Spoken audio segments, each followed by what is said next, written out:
Electrical engineering materials unit wise brief explanation ఒకసారి ఇక్కడ చూదురు కానీ. సో ఫస్ట్ యూనిట్ నుంచి మీకు ఎక్కువ అడగడానికి ఉన్న important question differences between copper and aluminium.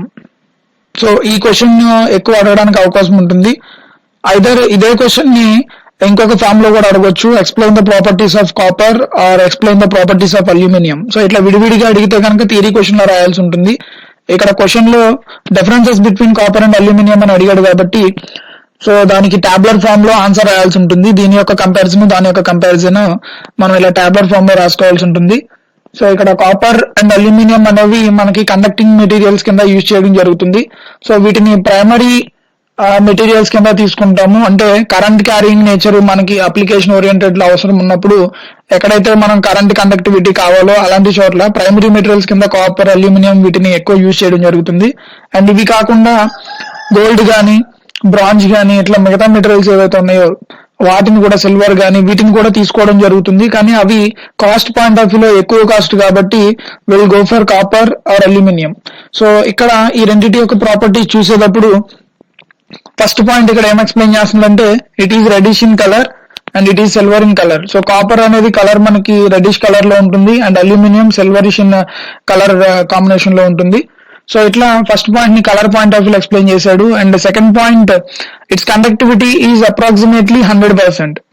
So conducting nature అనేది సెకండ్ పాయింట్ కింద ఎక్స్ప్లెయిన్ చేస్తున్నాడు. సో కండక్టివిటీ నేచర్ అనేది కాపర్ మెటీరియల్ 100% కలిగి ఉంటుంది అండ్ అల్యూమినియం వచ్చేటప్పటికి 75% of conductivity nature compare to the copper. ఓకేనా, ఈ పాయింట్ మెన్షన్ చేయాలి. యాక్చువల్ గా కాపర్ తో పోల్చినప్పుడు 75% నేచర్ కలిగి ఉంటుంది అని, అల్యూమినియం విడిగా 75% నేచర్ అని కాదు. ఇక్కడ కాపర్ కు వచ్చేటప్పటికి 100% కండక్టివిటీ నేచర్ అండ్ అల్యూమినియం వచ్చేటప్పటికి its conductivity nature is approximately 75% of copper. Copper తో పోల్చినప్పుడు 75% అనేది రిజల్ట్ రావడానికి ఇందులో ఛాన్సెస్ ఉంటాయి. And third point it is a non magnetic material and aluminium వచ్చేటప్పటికి it is a non magnetic material. So రెండు కూడా ఈక్వల్ పాయింట్స్. ఇక్కడ రెండు కూడా నాన్ మ్యాగ్నెటిక్ ప్రాపర్టీ ఉన్న మెటీరియల్స్ కిందకు వస్తాయి. సో మనకి మెటీరియల్స్ లో మళ్ళీ సబ్ క్లాసిఫికేషన్స్ లో ఉన్నప్పుడు మెటీరియల్ మ్యాగ్నెటిజం ప్రిన్సిపల్ ఉన్న మెటీరియల్స్ ఏంటి, నాన్ మ్యాగ్నెటిజం ప్రిన్సిపల్ ఉన్న మెటీరియల్స్ ఏంటి అన్నట్టు క్లాసిఫికేషన్ కూడా ఉంటుంది.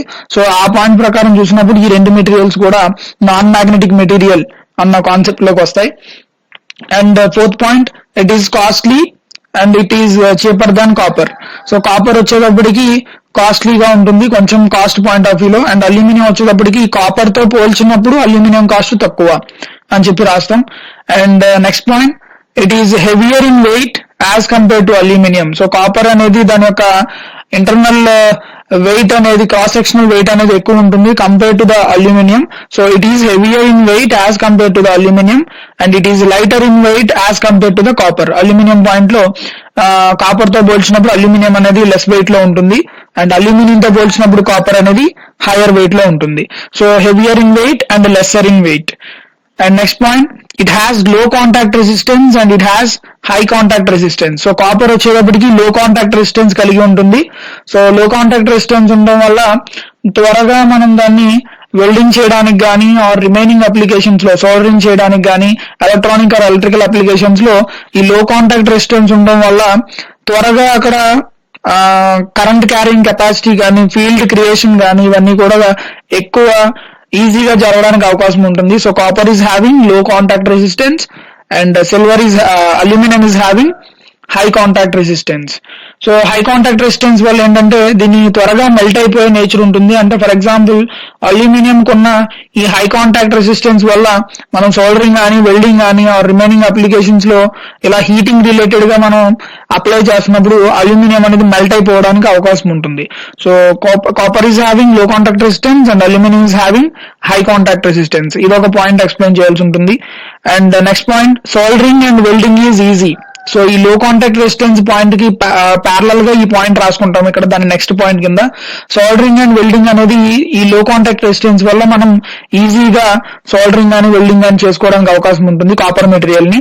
అండ్ అల్యూమినియం మెటీరియల్ వచ్చేటప్పటికి సోల్డరింగ్ అండ్ వెల్డింగ్ అనేది difficult due to the high contact resistance. ఆ కాంటాక్ట్ రెసిస్టెన్స్ అనేది ఎక్కువ ఉండటం వల్ల మనం సోల్డరింగ్ ని కానీ వెల్డింగ్ ని కానీ ఇక్కడ పర్ఫార్మ్ చేయలేము. ఓకేనా, సో ఇట్లా సీక్వెన్స్ లో ఒక్కొక్క పాయింట్ ఎక్స్ప్లెయిన్ చేస్తాం. సో సీక్వెన్స్ ఇట్లా రాసుకోవాల్సి ఉంటుంది. And next point, tensile strength or mechanical strength is more for copper material. So copper material కి టెన్సైల్ స్ట్రెంత్ కానీ మెకానికల్ స్ట్రెంత్ కానీ ఎక్కువ ఉంటాయి.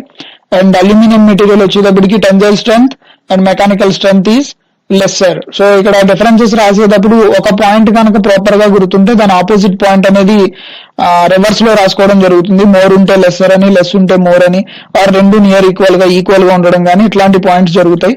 సో మీరు పాయింట్స్ ని చదివేటప్పుడు ఆల్మోస్ట్ సీక్వెన్స్ లో కామన్ గా ఉన్న పాయింట్స్ ఏంటి, హయ్యర్ అండ్ లోవర్ గా ఉన్న పాయింట్స్ ఏంటి అనేది ఒక పక్కన చూసుకోవాల్సి ఉంటుంది.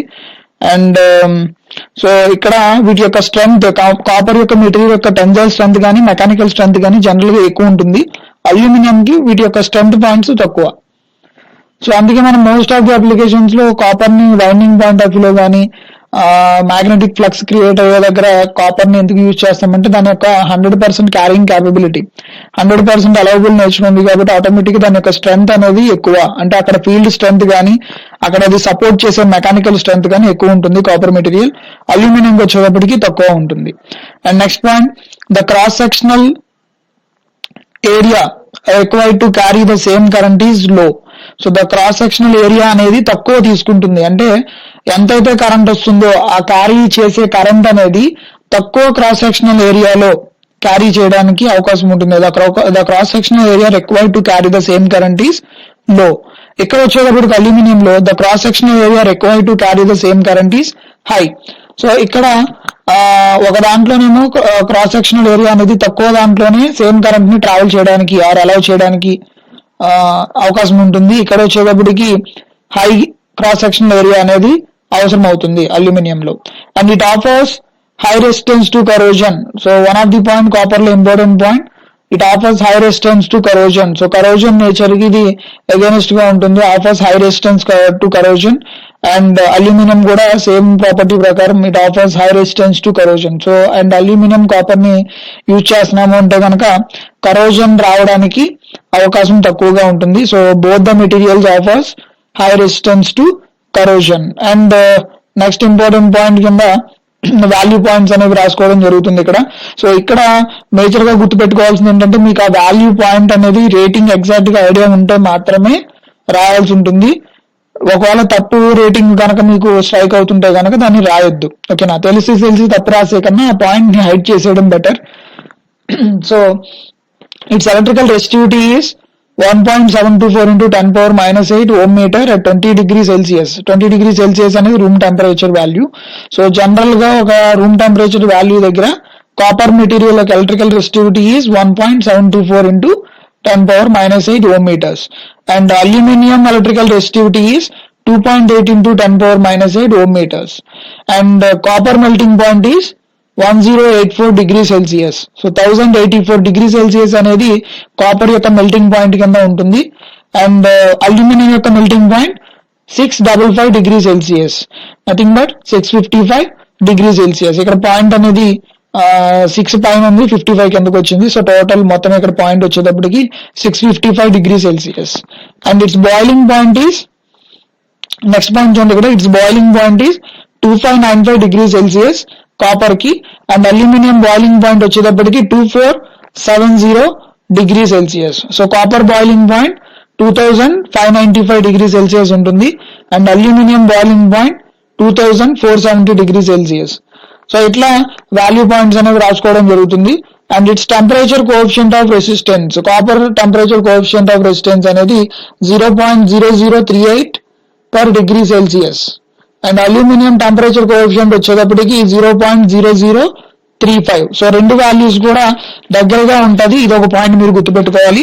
కాపర్ కి వచ్చేటప్పటికి 0.0038 అండ్ అల్యూమినియం కి వచ్చేటప్పటికి 0.0035. జస్ట్ 3 digit వాల్యూ అనేది అక్కడ డిఫరెన్స్ ఉంది. And it has good ductility and malleability. So ductility and malleability meaning అనేది మీకు ఐడియా ఉంది. So it has, copper has good ductility and malleability and aluminium has good ductility and malleability. So కొన్ని points లో ఈ రెండు materials కూడా near equal గా వాటి ప్రాపర్టీస్ మీట్ అవుతా ఉంటాయి. కొన్ని పాయింట్స్ లో డిఫరెన్స్ అనేది కనబడుతుంది హైయర్ అండ్ లోవర్ కింద. సో కాపర్ అండ్ అల్యూమినియం రెండు కూడా good ductility and malleability property point of వ్యూలో మీట్ అవుతున్నాయి. సో ఇట్లా వాల్యూ పాయింట్స్ అయిపోయిన తర్వాత థియరీ పాయింట్స్ కూడా ప్రాపర్ గా రాయాల్సి ఉంటుంది. మినిమం ఒక 12 పాయింట్స్ ఆర్ 13 పాయింట్స్ వచ్చేటట్టుగా మీరు రాయాల్సి ఉంటుంది. అండ్ లాస్ట్ పాయింట్ ఇక్కడ ఒకసారి అబ్జర్వ్ చేయండి. Due to the flexibility it can be twisted repeatedly. So copper is having nature of flexible nature. So flexible గా ఉంటుంది, స్ట్రెంత్ ఎక్కువ ఉంటుంది కాబట్టి అదే పాయింట్ ఆఫ్ వ్యూలో ఫ్లెక్సిబిలిటీ కూడా ఉండటం వల్ల మనం కాపర్ ని ఆ వైండింగ్ గా గానీ, సర్క్యులర్ మొమెంటం లో గానీ, కాయిల్ గా గానీ ట్విస్టింగ్ చేయడానికి, రిపీటెడ్ గా ట్విస్ట్ చేయడానికి ఫ్లెక్సిబుల్ నేచర్ కలిగి ఉంటుంది. అదే అల్యూమినియం వచ్చేటప్పటికి due to the brittleness property it cannot be twisted repeatedly. So brittleness property ఉండడం వల్ల అల్యూమినియం కనుక ఎక్కువ సార్లు మనం ఆ ట్విస్టింగ్ కానీ రిపీటెడ్ గా ట్విస్ట్ చేయడానికి ట్రై చేస్తే అది అక్కడికి విరిగిపోవడానికి అవకాశం ఉంటుంది ఆ బ్రిటల్నెస్ ప్రాపర్టీ ప్రకారం. So copper is having higher flexibility and it is more useful for twisting purpose in coil making or conductor principle operations లో కానీ ఎక్కడైనా సరే వాటి యొక్క ఫ్లెక్సిబిలిటీ నేచర్ ప్రకారం కాపర్ ని తీసుకుంటాం. అదే అల్యూమినియం వచ్చేటప్పటికి ఈ ట్విస్టింగ్ ప్రిన్సిపల్ అనేది ఎక్కువ రిపీటెడ్ గా చేయడానికి అవకాశం ఉండదు due to the brittleness property. So ఇట్లా టోటల్ పాయింట్స్ అన్ని రాసుకోవడం జరుగుతుంది. ఇప్పుడు క్వశ్చన్ మీరు ప్రాపర్ గా చదవండి. WM లో మనం క్వశ్చన్ అర్థం చేసుకుని రాయడమే ఇంపార్టెంట్. సో డిఫరెన్సెస్ అడిగాడా or normal properties అడిగాడా?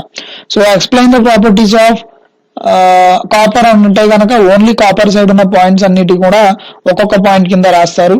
And applications అని అడిగితే కనుక కాపర్ ని మనం ఈ మెషిన్స్ లో కానీ, మోటార్స్, జనరేటర్స్, ట్రాన్స్ఫార్మర్స్ ఇలాంటి అప్లికేషన్స్ లో వైండింగ్స్ గా కానీ, కాయిల్స్ గా కానీ, ఆర్ జనరల్ కండక్టర్ ప్రిన్సిపల్స్ లో కానీ, ఆర్ ఎనీ అలాయ్ కాంబినేషన్ లో కండక్టర్ వైర్ కింద తయారు చేసే ఆపరేషన్స్ లో కానీ ఇట్లా కాపర్ ని డిఫరెంట్ అప్లికేషన్స్ లో యూజ్ చేస్తాం. And aluminium is also having separate applications.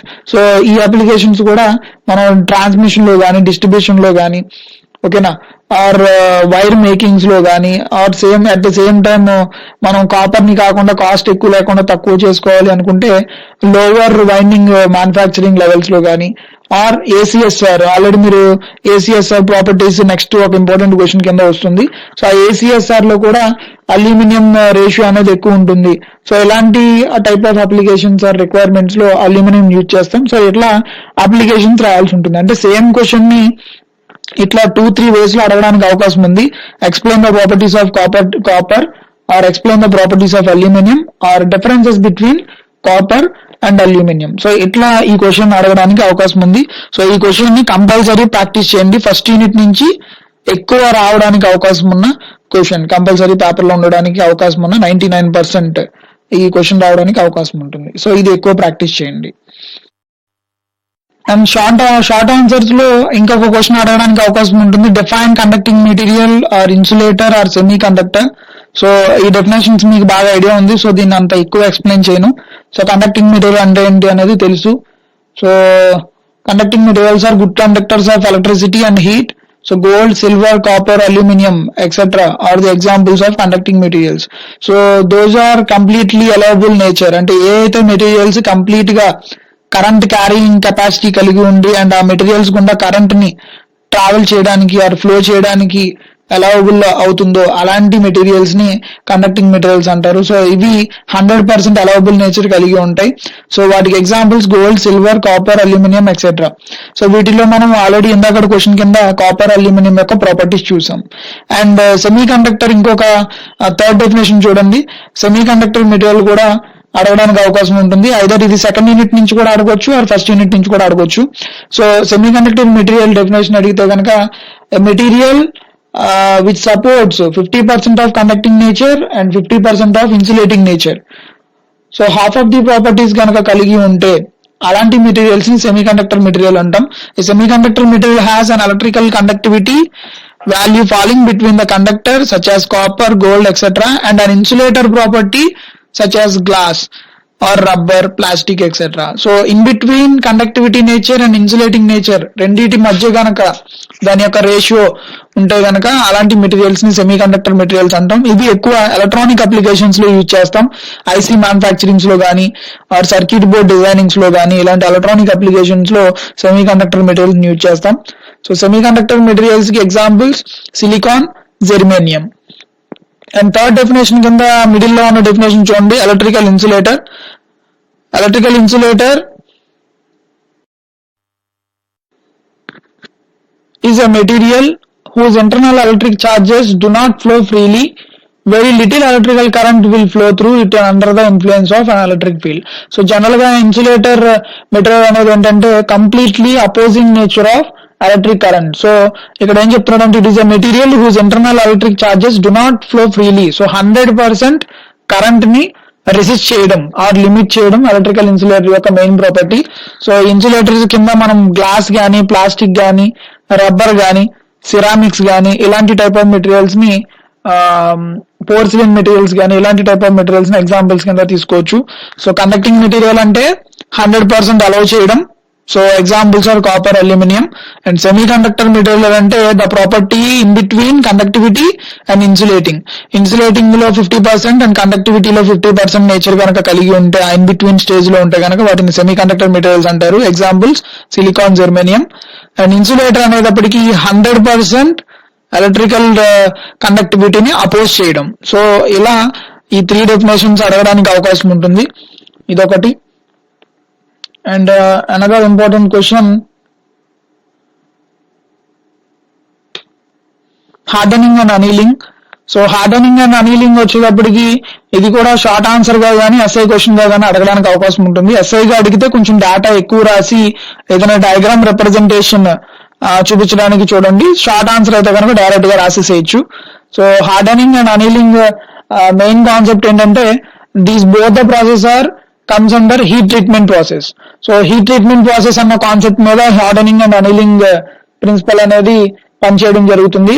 So heat treatment process లో ఫర్ ఎగ్జాంపుల్ హార్డనింగ్ కానీ అనీలింగ్ కానీ మెథడ్ ని మనం అప్లై చేస్తున్నాం అంటే కనుక ఆ మెటీరియల్ కి హార్డ్నెస్ తీసుకురావడానిక, సాఫ్ట్నెస్ తీసుకురావడానిక అన్నది ఉంటుంది. అండ్ హార్డనింగ్ ఆర్ అనీలింగ్ రెండు కూడా ఏంటంటే ఐదర్ టెంపరేచర్ ని అంటే సర్టెన్ హీట్ ట్రీట్మెంట్ ప్రాసెస్ ద్వారా సర్టెన్ టెంపరేచర్ లో మనం ఆ మెటీరియల్ ని హీటప్ చేసిన తర్వాత న్యాచురల్ గా కూల్ చేస్తున్నామా, ఆర్టిఫిషియల్ గా కూల్ చేస్తున్నామా అన్న దాన్ని బేస్ చేసుకుని హార్డనింగ్ అండ్ అనీలింగ్ ప్రిన్సిపల్స్ అనేవి వర్కౌట్ చేయడం జరుగుతుంది. సో ఫర్ ఎగ్జాంపుల్ వీటి ప్రిన్సిపల్స్ మీకు అర్థం కాదు. సో హార్డనింగ్ కాన్సెప్ట్ వీడియో ఇక్కడ ఎక్స్ప్లెయిన్ చేయడం జరుగుతుంది. ఈ వీడియో ఆల్రెడీ మీరు అంతకుముందు చూసే ఉంటారు. సో హార్డనింగ్ లో హీట్ ట్రీట్మెంట్ ప్రాసెస్ అప్లై చేసి ఒక మెటీరియల్ ని హీటప్ చేసిన తర్వాత ఆర్టిఫిషియల్ గా వాటర్ లో పౌడర్ చేయడం ద్వారా దాన్ని త్వరగా దాని యొక్క సెటిల్మెంట్ టైం కంప్లీట్ అయిపోయేటట్టుగా చేయడం. సో ఇది హార్డనింగ్ కాన్సెప్ట్ కింద ఉంటుంది. సో అక్కడ ఉన్న ఆ డెఫినేషన్ లైన్స్ ని మీరు ఇంగ్లీష్ లో రాయాల్సి ఉంటుంది.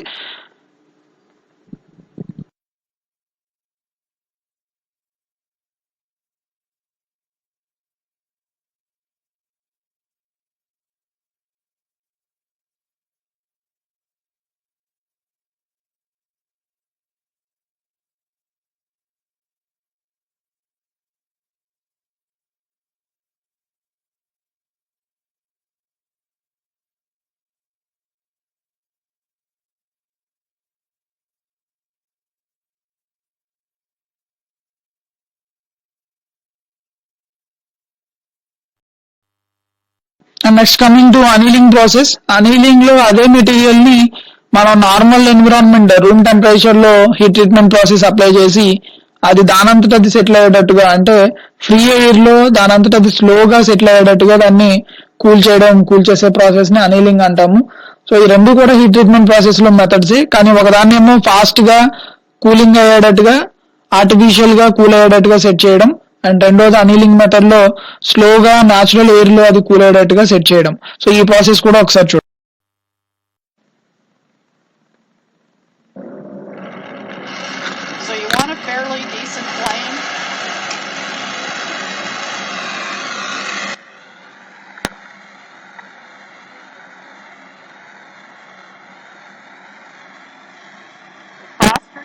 The quicker it's going to happen. You're leaving,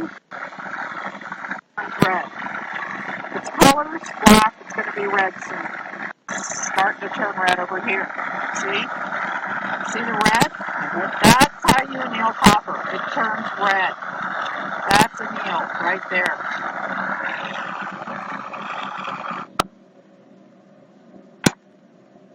Sometimes people think, oh, it turned black, it must be anneal. Cool చేయడం. This is the example diagram of copper. Either drawing మీకు అందరికీ practice ఉంది కాబట్టి ఎస్ఐగా అడిగినప్పుడు just ఒక representation కింద ఏమైనా draw చేయడం కానీ ఇట్లా ఇవాళ ఇలాంటివన్నీ స్పేస్ వదిలేసుకుని లాస్ట్ లో డ్రా చేయడం కానీ అట్లాంటివి చేసుకోండి. సో కాపర్ ఇండికేషన్ ఇవ్వడం కానీ కాపర్ వైర్ ని డ్రా చేసి చూపించడం. And coming to next aluminium rods కానీ కండక్టర్స్ గా కానీ అల్యూమినియం అంటే మనం కలర్ డిఫరెన్సెస్ అనేవి చూపించలేం కానీ జస్ట్ ఒక స్ట్రక్చర్ లా డ్రా చేసి దానికి లైట్ షేడింగ్ ఇచ్చి షేడింగ్ ద్వారా మనం దాని డిఫరెన్స్ చూపించవచ్చు. అది థిక్కర్ లైనా లైటర్ లైనా అనేది ఇట్లా దాని ద్వారా చూపించి దాని పక్కన పేరు రాస్తే అల్యూమినియం ఎగ్జాంపుల్ డయాగ్రామ్ అని అట్లా టైం మేనేజ్మెంట్ ఇంపార్టెంట్. టైం బట్టి ఇలాంటివి రిప్రజెంటేషన్స్ కూడా చేయడానికి చూడండి. అండ్ AAAC అనేది ఎట్లా ఉంటుంది? సో AAAC వచ్చేటప్పటికి అబ్రివేషన్ ఐడియా ఉంది కదా, all aluminium Alai conductor. So all aluminium Alai కాబట్టి AAAC లో సెంటర్ కోర్ ఒకలా ఉంటుంది అండ్ సరౌండింగ్ స్ట్రక్చర్ లో ఉన్న కోర్ అనేది ఇంకొకలా ఉంటుంది. సో ఆ సరౌండింగ్ బాస్ కి సెంటర్ బాస్ కి డిఫరెన్స్ అనేది డ్రా చేయడం కానీ సో ఇలా AAAC property or ACSR property. ఓకేనా? Aluminium conductor steel reinforced. So steel core అనేది సెంటర్ లో ఉంటుంది ఇక్కడ మీకు కనపడినట్టు. సో ఆ స్టీల్ రేషియో ప్రకారం దాని సరౌండింగ్ నేచర్ అంతా కూడా అల్యూమినియం కండక్టర్ మెటీరియల్ ప్రాపర్టీ అనేది ఇక్కడ ప్లేస్ చేయడం జరుగుతుంది. సో ACSR లో స్టీల్ అండ్ అల్యూమినియం రేషియో అనేది మనకి రేషియో కూడా ఉంటుంది. సో రేషియో ప్రకారం దీన్ని డయాగ్రామ్ డ్రా చేసి ఆ ప్రాపర్టీస్ ఎక్స్ప్లెయిన్ చేయాల్సి ఉంటుంది. సో ఈ ACSR కండక్టర్స్ ని మనం ట్రాన్స్మిషన్ కానీ డిస్ట్రిబ్యూషన్ లైన్స్ లో కానీ ఇట్లాంటి అప్లికేషన్స్ లో యూజ్ చేస్తూ ఉంటాం. సో ఇది కూడా డయాగ్రామ్ అనేది థిక్కర్ అండ్ లైటర్ వేలో పెన్సిల్ షేడింగ్ ద్వారా మనం డ్రా చేసి చూపించవచ్చు. అది ఎస్ఐస్ అయితేనే ఈ ట్రిక్ ఫాలో అవ్వండి. షార్ట్ ఆన్సర్స్ కి మనం అంత డ్రా చేయాల్సిన అవసరం ఉండదు. అండ్ మ్యాంగనీన్ అప్లికేషన్స్ కానీ ప్రాపర్టీస్ కానీ ఈ క్వశ్చన్స్ కూడా అడగడానికి అవకాశం ఉంటుంది ఫస్ట్ యూనిట్ నుంచి. So manganin properties and constantan, platinum, nichrome ఇలాంటి అప్లికేషన్స్ వీటి యొక్క ప్రాపర్టీస్ వీటన్నిటిని కూడా డ్రా చేయడానికి ట్రై చేయండి ఆ ప్రాపర్టీస్ రాసిన తర్వాత.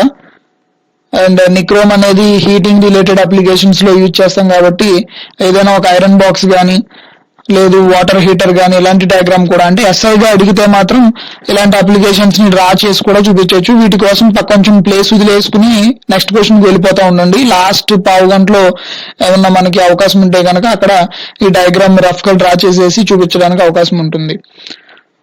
ఓకేనా? అండ్ టంగ్స్టన్ ఇలాంటి మెటీరియల్స్ ని కూడా ప్రాపర్టీస్ అడగడానికి అవకాశం ఉంటుంది. సో ఫస్ట్ యూనిట్ నుంచి మెటీరియల్స్ అన్ని అంటే ఫస్ట్ యూనిట్ లో మాక్సిమం అన్ని టాపిక్స్ కవర్ చేసుకుంటే కనుక మనం ఈజీగా స్కోర్ చేయడానికి అవకాశం ఉంటుంది. సో మాక్సిమం ఫస్ట్ అడిగే క్వశ్చన్ ఆ కాపర్ అల్యూమినియం క్వశ్చన్స్ నుంచి ఒకటి అడగొచ్చు. తర్వాత ఈ మిగతా మెటీరియల్స్ యొక్క ప్రాపర్టీస్ వాటి వాల్యూ పాయింట్స్ వీటన్నిటిని రాయాల్సి ఉంటుంది. తర్వాత వాటి అప్లికేషన్స్ కానీ ఇప్పుడు ఈ టంగ్స్టన్ అనేది మనం ఈ బల్బ్స్ లో ఫిలమెంట్స్ రూపంలో వాడుతూ ఉంటాం. సో అది ఒక ఎగ్జాంపుల్ కింద చూపించడం జరుగుతుంది. And mercury properties and mercury applications వీటిని కూడా మనం ఒక క్వశ్చన్ కింద అడగడానికి అవకాశం ఉంటుంది షార్ట్స్ లో కానీ ఎస్ఐస్ లో కానీ. And carbon and last important question ఇంకొకటి ఈ చాప్టర్ లో explain the resistor colour coding. So resistor colour coding ని ఎక్స్ప్లెయిన్ చేయమంటాడు. So what is resistor and what is resistance property and resistor యొక్క బేసిక్ సింబాలిక్ రిప్రజెంటేషన్ ఎలా ఉంటుంది, దానిలో colour combinations ఏంటి, దాంట్లో ఒక్కొక్క బ్యాండ్ వాల్యూ ఎలా చూపిస్తాము అనేది ఒక ఎగ్జాంపుల్ కింద డ్రా చేసి ఎక్స్ప్లెయిన్ చేయాల్సి ఉంటుంది. సో రెసిస్టర్ కలర్ కోడింగ్ అనేది మనకి ఆల్రెడీ బీబీ రాయ్ కాన్సెప్ట్ ఉంది కదా. సో ఆ బీబీ రాయ్ కాన్సెప్ట్ ప్రకారం రెసిస్టర్ కలర్ కోడింగ్ ఎక్స్ప్లెయిన్ చేస్తాము. సో ఆ టేబుల్ డ్రా చేసిన తర్వాత బీబీ రాయ్ ప్రిన్సిపల్ ప్రకారం టేబుల్ డ్రా చేసేసి సో రెసిస్టర్ అంటే ఏంటి, రెసిస్టర్ ప్రిన్సిపల్ ఏంటి జనరల్ గా అది రాయాల్సి ఉంటుంది. So resistor principle opposing the flow of current. Resistor ని ప్లేస్ చేసామంటే ఏదైనా ఒక సర్క్యూట్ లో అక్కడ ఆ ఫ్లో ఆఫ్ కరెంట్ ని అపోజ్ చేయడం ఆర్ లిమిట్ చేయడం. సో రెసిస్టర్ ఒక డయాగ్రామ్ డ్రా చేసుకుంటాం ఇట్లాగా. సో రెసిస్టర్ అనేది మనం ఇందాక చూసిన బిఫోర్ కాన్సెప్ట్ ప్రకారం కార్బన్ మెటీరియల్ ని రెసిస్టర్ బాడీలో ఈ బాడీ మ్యానుఫ్యాక్చరింగ్ లో కార్బన్ మెటీరియల్ ని వాడతాము ఇక్కడ మ్యానుఫ్యాక్చరింగ్ ప్రాసెస్ లో. అండ్ ఈ కింద డయాగ్రామ్ ప్రకారం ఇది మొత్తం డ్రా చేసి ఇక్కడ ఫస్ట్ ఇది 4 బ్యాండ్ రెసిస్టర్ ఎగ్జాంపుల్ తీసుకున్నాడు. First band, second band, third band and fourth band. So 4 band resistor కింద ఎగ్జాంపుల్ డ్రా చేశాడు. So first band first digit, second band second digit and third band third band multiplayer concept లో ఇక్కడ తీసుకోవడం జరిగింది. And fourth band tolerance. So మనం first band second band ఏదైనా ఒక resistor colours ని ఎగ్జాంపుల్ కింద తీసుకుని, for example 1 kilo ohm resistor లో ఏ కలర్స్ ఉంటాయి మీకు ఐడియా ఉంటాయి కనుక, లేదు 2.2 కిలో ఓమ్స్ లో ఏ రెసిస్టర్ కలర్స్ ఉంటాయి, అలా మనం ఆ కలర్స్ ని అక్కడ రిప్రజెంటేషన్ ఇచ్చుకుని దాని ఎగ్జాంపుల్ కింద చూపించి ఆ ఎగ్జాంపుల్ ని సాల్వ్ చేసి చూపిస్తే దీనికి ఫుల్ మార్క్స్ పడతాయి. సో ఎస్ఐ క్వశ్చన్ కింద అడగడానికి ఒక అవకాశం ఉన్న క్వశ్చన్ ఇది కూడా. Explain the resistance colour coding with neat diagram అని చెప్పి అడగడానికి అవకాశం ఉంటుంది. సో టాబ్లర్ ఫామ్, ఒక రెసిస్టర్ డయాగ్రామ్, రెసిస్టర్ ప్రిన్సిపల్ ఏంటి, రెసిస్టర్ ఎక్కడెక్కడ వాడతాము, ఏ అప్లికేషన్స్ లో వాడతాము, అండ్ ఈ టోటల్ ఒక సమ్ ఎక్స్ప్లెనేషన్. ఏదైనా ఒక రెసిస్టర్ వాల్యూస్ ని తీసుకుని ఈ కలర్ కి మేము సాల్వ్ చేస్తున్నాము, ఫస్ట్ బ్యాండ్ కలర్ ఇది, సెకండ్ బ్యాండ్ కలర్ ఇది, మల్టీప్లేయర్ కలర్ ఇది, టాలరెన్స్ కలర్ ఇది, సో అని చెప్పి మొత్తం సాల్వ్ చేసిన ఫైనల్ రెసిస్టెన్స్ వాల్యూ అన్నది ఎలా చూపిస్తే కనుక మీకు ఫుల్ మార్క్స్ పడడానికి అవకాశం ఉంటుంది ఈ క్వశ్చన్ అడిగితే. సో ఇదొకటి కంపల్సరీ ఫాలో అవ్వండి. సో ఇట్లా ఫస్ట్ యూనిట్ లో కాపర్ అల్యూమినియం క్వశ్చన్ తర్వాత మాక్సిమం మెటీరియల్ యొక్క ప్రాపర్టీస్ ని చదవండి. ఐదర్ అవి షార్ట్స్ కింద అడుగుతాడు అండ్ ఎస్ఐ కింద కూడా అడగడానికి ఛాన్స్ ఉంది. కాపర్ అల్యూమినియం మాత్రం ఫస్ట్ యూనిట్ లో ఫస్ట్ చదివే క్వశ్చన్ కింద ఉండాలి అండ్ అది పక్కాగా వాల్యూస్ తో సహా ప్రాపర్ గా ఉండాలి. అదొకటి గుర్తుపెట్టుకోండి. Coming to the second unit, semiconducting materials. So ఈ సెమీ కండక్టింగ్ మెటీరియల్స్ లో పాసిబిలిటీ ఉన్న question, explain the formation of P type material and N type material. P type material question కానీ ఎన్ టైప్ మెటీరియల్ క్వశ్చన్ కానీ విడివిడిగా అడగడానికి అవకాశం ఉంది. ఆ క్వశ్చన్ మిస్ అయితే ఈ చాప్టర్ నుంచి differences between P type material and N type material, and ఇంకొక question differences between extrinsic and intrinsic materials. So ఇట్లా ఈ మూడు క్వశ్చన్స్ లోను సెకండ్ యూనిట్ నుంచి రావడానికి ఎక్కువ ఛాన్స్ ఉంది ఎస్ఐస్ లో. Either formation of P type material and formation of N type material, and next question differences between p-type material and n-type material, and third question differences between extrinsic material and intrinsic material. Either వాటిని విడివిడిగా అడగొచ్చు theory question లాగా, లేదు differences లాగా అడగొచ్చు. So ఈ మూడు topics cover అయ్యేటట్టుగా కనుక మీరు ప్రాక్టీస్ చేస్తే సెకండ్ యూనిట్ నుంచి కూడా ఏ క్వశ్చన్ వచ్చినా మనం క్లియర్ కట్ గా ఎక్స్ప్లెయిన్ చేయొచ్చు. సో ఎనర్జీ బ్యాండ్స్ అనేది మీకు ఆల్రెడీ ఇది అంతగా అడగడు. ఎనర్జీ బ్యాండ్స్ క్వశ్చన్ అనేది మీకు ఆల్రెడీ ఆన్సర్ ఐడియా ఉంది. సో వ్యాలెన్సీ బ్యాండ్ అంటే ఏంటి, కండక్షన్ బ్యాండ్ అంటే ఏంటి, ఫర్బిడన్ గ్యాప్, ఆ కండక్షన్ బ్యాండ్ కి వ్యాలెన్సీ బ్యాండ్ కి మధ్యలో ఉన్న గ్యాప్ ఏదైతే ఉందో, ఆ ఎనర్జీ లెవెల్ ఏదైతే ఉందో దాన్ని ఫర్బిడన్ ఎనర్జీ గ్యాప్ అంటాం. అండ్ కండక్షన్ బ్యాండ్ వచ్చేటప్పటికి when the required amount of energy is absorbed by valency electrons, it will leave the valency band and to become free electron. These free electrons are responsible for conduction of current, hence they are called as conduction of electrons అంటాము. So ఈ conduction of electrons ఒక place నుంచి conduction band లోకి, అంటే valency band నుంచి conduction band లోకి move అవుతుంటే గనక ఈ కండక్షన్ ఎలక్ట్రాన్స్ ఆ బ్యాండ్, అప్పుడు దాన్ని కండక్షన్ బ్యాండ్ అంటాము. So conduction band consisting of conduction electrons.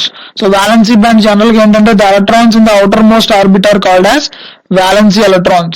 So the energy band occupied by the valency electrons is called valency band. It is the highest occupied band.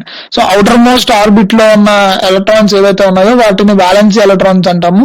So ఈ valency electrons ని occupy చేసి ఉన్న band ఏదైతే ఉందో energy band diagram లో దాన్ని valency band అంటాం. ఓకేనా.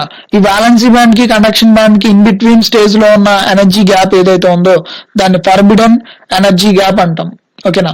సో ఎప్పుడైతే ఎక్స్టర్నల్ ఎనర్జీ సోర్స్ ద్వారా హీటింగ్ అనేది అప్లై చేసామో ఆర్ ఎక్స్టర్నల్ ఎనర్జీ అనేది దీనికి ఇచ్చామో ఆటోమేటిక్ గా ఈ ఎనర్జీ బ్యాండ్ స్ట్రక్చర్ అనేది ఆపరేషన్ జరగడం స్టార్ట్ అవుతుంది. సో ఎలక్ట్రాన్స్ అనేవి ఎప్పుడైతే నువ్వు ఇచ్చిన ఎక్స్టర్నల్ ఎనర్జీ సోర్స్ ద్వారా వాలెన్సీ ఎలక్ట్రాన్స్ అనేవి వాలెన్సీ బ్యాండ్ నుంచి కండక్షన్ బ్యాండ్ కి రీచ్ అవడానికి ఆర్ మైగ్రేట్ అవడానికి జరుగుతుంది ఈ ప్రాసెస్ అంతా. సో ఈ టోటల్ ఆపరేషన్ అంతా ఎనర్జీ బ్యాండ్స్ లో ఎక్స్ప్లెయిన్ చేయడం జరుగుతుంది. And next question, valency electrons అంటే ఏంటి, డిఫైన్ వాలెన్సీ ఎలక్ట్రాన్స్ అని కూడా అడగొచ్చు. The outer shell is called the valency shell. Electrons in the outermost orbit or outermost shell are called as valency electrons. So valency electrons అంటే ఏంటి, are valency shell అంటే ఏంటి, ఎట్లా అడగొచ్చు ఇక్కడ క్వశ్చన్. సో ఇలా ఏదైనా ఒక డయాగ్రామాటిక్ రిప్రజెంటేషన్ డ్రా చేసి, సో అవుటర్ మోస్ట్ ఆర్బిట్ లో ఉన్న ఎలక్ట్రాన్స్ ఏవైతే ఉన్నాయో వీటిని వాలెన్సీ ఎలక్ట్రాన్స్ అంటారు అని చెప్పి మనం రాయొచ్చు. సో ఇది షార్ట్ ఆన్సర్ కింద అడగొచ్చు ఇలాంటి క్వశ్చన్ కూడా. సో outermost orbit ki ఇది ఒక example diagram. Valency electrons are located in the outermost orbit. And next question, types of semiconductors. So semiconductors classification ఎలా జరిగింది అనేది ఇది ఒక క్వశ్చన్ అడగొచ్చు. Explain the types of semiconductors. So intrinsic semiconductor and extrinsic semiconductor కింద classify చేయొచ్చు. So eccentric semiconductors are further classified into two types, N type material and P type semiconductor material. So intrinsic semiconductor operation explain చేయాల్సి ఉంటుంది. So ఇక్కడ ఈ semiconductor అనేది pure form లో ఉంటే కనుక దాన్ని ఇంట్రెన్సిక్ సెమీ కండక్టర్ అంటాము. Semiconductor in pure form is known as intrinsic semiconductor. Examples are pure germanium, pure silicon. So at room temperature, number of electrons are equal to the number of holes. ఇది intrinsic semiconductor లో main key points. ఇక్కడ ఇచ్చిన ఈ key points మీరు గుర్తుపెట్టుకోవాల్సి ఉంటుంది. So intrinsic semiconductor examples are germanium, silicon. So if the temperature is brought down to 0 degree K, intrinsic semiconductor will act as good insulator. If voltage is applied to at a room temperature above 0 degrees will it act as conductor. So brought down to 0 లో ఉంటే కనుక same intrinsic conductor అనేది acts as insulator కింద act అవుతుంది. So voltage apply అయ్యి temperature అనేది above 0 degrees కంటే పైన ఉంటే కనుక it will acts as conductor. So the energy of required amount to break the covalent bond ని బ్రేక్ చేయాలి అంటే కనుక దానికి ఎంత ఈవీ ఇవ్వాలి, ఎలక్ట్రాన్ వోల్ట్ ఆఫ్ ఎనర్జీ అనేది ఇవ్వాలి అంటే కనుక జెర్మేనియం అయితే 0.72 ఈవీ అనేది రిక్వైర్డ్ అవుతుంది. అండ్ సిలికాన్ అయితే కనుక 1.12 ఎలక్ట్రాన్ వోల్ట్స్ ఆఫ్ ఎనర్జీ అనేది రిక్వైర్మెంట్ కావాల్సి ఉంటుంది. సో ఇట్లా ఇంట్రెన్సిక్ సెమీ కండక్టర్ ఆపరేషన్ రాయాల్సి ఉంటుంది. డయాగ్రామ్ డ్రా చేసి ఇక్కడ ఉన్నట్టుగా ఎలక్ట్రాన్స్ అండ్ హోల్స్ కాన్సెప్ట్ ఎలా మూవ్ అవుతుంది, రొటేట్ అవుతుంది అనేది ఇంట్రెన్సిక్ సెమీ కండక్టర్ ఆపరేషన్ రాయాల్సి ఉంటుంది. అండ్ తర్వాత ఎక్స్ట్రిన్సిక్ సెమీ కండక్టర్ కూడా ఎక్స్ప్లెనేషన్ కూడా ఇవ్వాల్సి ఉంటుంది. దీని ఆపరేషన్ ఇది కూడా. And when we add an impurity to pure semiconductor to increase the charge carriers, then it becomes as extrinsic semiconductor. So already ఉన్న ఒక ప్యూర్ సెమీ కండక్టర్ కి ఒక ఇంప్యూరిటీని యాడ్ చేసాము అంటే కనుక దాన్ని ఎక్స్ట్రిన్సిక్ సెమీ కండక్టర్ అంటారు. So the process of adding impurity to A semi conductor is called doping. So define doping అని కూడా అడగొచ్చు, షార్ట్ ఆన్సర్. సో డోపింగ్ అంటే ఏంటి? The process of adding impurity to A semi conductor is called doping. The purpose of adding impurity is to increase the number of charge carriers. So purpose ఏంటి అంటే కనుక charge carriers ని increase చేయడానికి. So define doping అని కూడా ఒక question short answer అడగొచ్చు ఇక్కడ ఈ స్లైడ్ నుంచి. So comparisons of semi conductor materials. So intrinsic semi conductor ని, ఎక్స్ట్రిన్సిక్ సెమీ కండక్టర్ ని కంపారిజన్ అడగొచ్చు ఇక్కడ. So intrinsic and extrinsic semi conductor comparisons అని అడిగినా డిఫరెన్సెస్ అని అడిగినా టాబ్లర్ ఫామ్ డ్రా చేయాల్సి ఉంటుంది. So it is in pure form. Intrinsic semiconductor material అనేది ప్యూర్ ఫామ్ లో ఉంటుంది.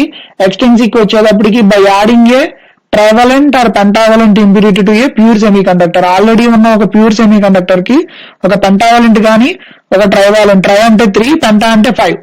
సో ఇలాంటి ఇంప్యూరిటీస్ ని యాడ్ చేస్తే కనుక ఆ ఫామ్ అయ్యే మెటీరియల్ ని ఎక్స్ట్రిన్సిక్ సెమీ కండక్టర్ అంటాం. And second point, holes and electrons are equal. ఎక్కడ ఇంట్రెన్సిక్ సెమీ కండక్టర్ లో హోల్స్ అండ్ ఎలక్ట్రాన్స్ అనేవి ఈక్వల్ గా ఉంటాయి. And number of holes are more in p type and number of electrons are more in n type. So ఈ references ని గుర్తుపెట్టుకోవాల్సి ఉంటుంది comparison of semi conductor materials లో. And third point, Fermi level lies in between valency and conduction band. So Fermi level is nothing but forbidden energy gap. So Fermi level lies in between the valency band and conduction band మధ్యలో ఉంటుంది. And extrinsic వచ్చేటప్పటికి Fermi level lies near valency band in p type and near conduction band in n type. And ratio of majority and minority carriers is unity. First classification లో minority కానీ majority carriers అని యూనిటీగా ఉంటాయి. And ratio of majority and minority carriers are equal. ఇక్కడ రెండు కూడా అక్కడ యూనిటీగా ఉంటాయి, ఇక్కడ ఈక్వల్ గా ఉంటాయి. సో ఇదొక క్వశ్చన్ ఎక్స్ప్లెనేషన్ అడుగుతాడు. సో పాయింట్స్ ఒకసారి గుర్తుపెట్టుకోండి. And N type semiconductor material formation అనేది అడగొచ్చు. సో ఇక్కడ ఆర్సెనిక్ కానీ ఆర్ ఏదైనా ఒక మెటీరియల్ ని ఎగ్జాంపుల్ కింద తీసుకుని ఆపరేషన్ రాయాల్సి ఉంటుంది. ఇది టెక్స్ట్ బుక్ లో మీకు clear cut diagram and explanation కూడా ఉంటుంది. So N type semiconductor material ఒకటి and P type semiconductor material operation అనేది ఎక్స్ప్లెయిన్ చేయాల్సి ఉంటుంది. So N type semiconductor material examples ఏంటి? Arsenic, antimony, bismuth, phosphorus etcetera. And P type semiconductor materials కి examples boron, gallium, indium, aluminium etcetera. So ఇలాంటి materials operation అంటే ఇక్కడ అడగడానికి అవకాశం ఉన్న question either formation of N type material or formation of P type material. And P type semiconductor అంటే ఏంటి? ఈ క్వశ్చన్స్ అడగడానికి అవకాశం ఉంది.